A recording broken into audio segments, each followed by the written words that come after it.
Bonjour, bonjour, Phosphorum numéro 7. Aujourd'hui, je lance une graine, une réflexion sur un sujet qui me préoccupe depuis longtemps, qui fait l'objet de nombreux débats, d'une littérature importante, de vidéos, de conférences et qui, à mon goût, n'avance pas très vite.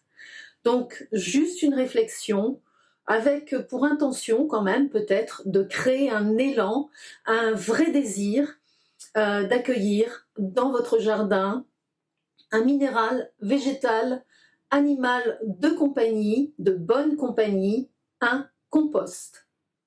On sait tous et toutes ce que c'est du compost, faire un compost. On sait à quel point c'est important de remettre de la conscience et de la responsabilité dans la gestion de ces matières vivantes, de ces matières organiques que nous produisons dans nos jardins, dans nos foyers, et qui sont une richesse, qui sont un gisement de potentialité, une ressource, et pas des déchets.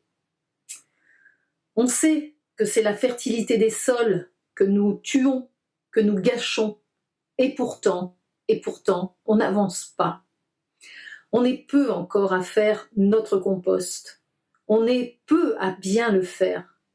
Et surtout, on est vraiment peu à penser que c'est un geste beaucoup plus vaste que ce qu'on croit, que faire du compost, c'est vraiment se reconnecter au vivant et que ça peut avoir des conséquences finalement que nous ignorons.